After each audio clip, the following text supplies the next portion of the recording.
নমস্কার, আগমনীর ক্লাসরুমে আপনাদের স্বাগত জানাই। আজকে যে বিষয়টা নিয়ে আলোচনা করব সেটা হচ্ছে কয়েকদিন ধরে যে নানাভাবে বলছি যে পেস্টিসাইডস বা অ্যাগ্রো কেমিক্যালের সাইড এফেক্ট বা এদের দরুন যে পলিউশন এই সমস্ত কিছু বলছি। এদের থেকে বাঁচবার উপায় হচ্ছে সাস্টেনেবল এগ্রিকালচার।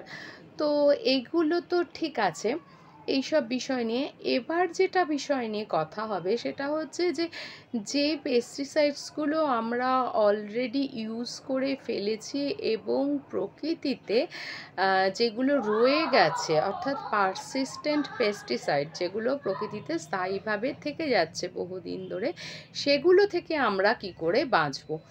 তো সেক্ষেত্রে আমাদের যেটা করণীয় সেটা হচ্ছে যে পেস্টিসাইডসের কেমিক্যাল কম্পোনেন্টগুলো বুঝে নিয়ে অন্য কোনো কেমিক্যালের সাথে এই কম্পোনেন্টগুলো যদি বিক্রিয়া করানো যায়, অর্থাৎ যে কম্পোনেন্টের সাথে যে কম্পোনেন্ট খুব সহজেই আটকে যাবে এবং বিক্রিয়া করে নেবে, এবং এইভাবে কিন্তু বিক্রিয়ার মাধ্যমে তাদের কি করা হয় যে যে জায়গায় তারা আটকে রয়েছে, সেটা জমি হোক বা জল হোক, যে জায়গায় তারা আটকে রয়েছে সেখান থেকে কিন্তু তাদের সরিয়ে ফেলা হয়।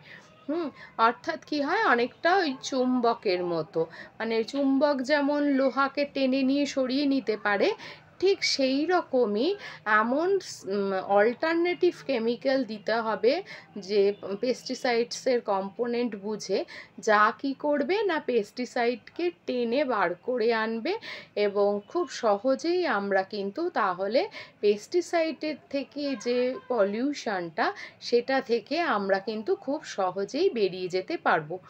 তো প্রত্যেকটা পেস্টিসাইডের জন্য তাই আলাদা আলাদা করে কিন্তু কেমিক্যাল কম্পোনেন্ট ইউজ করতে হবে, এবং মাথায় রাখতে হবে একই সাথে যে এই কেমিক্যাল কম্পোনেন্টগুলো যেন আবার প্রকৃতির জন্য হার্মফুল না হয়। তো এই ছিল আজকের গুরুত্বপূর্ণ বিষয়।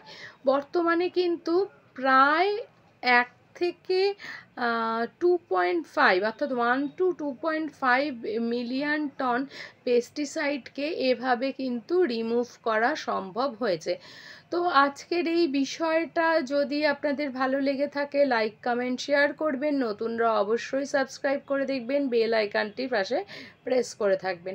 তো ভালো থাকবেন, সুস্থ থাকবেন এবং অত্যন্ত সচেতনভাবে জীবনযাপন করবেন, যাতে আমরা এবং আগামী প্রজন্ম ভালোভাবে থাকতে পারেন। তো আজকের মতো এইটুকুই। নমস্কার।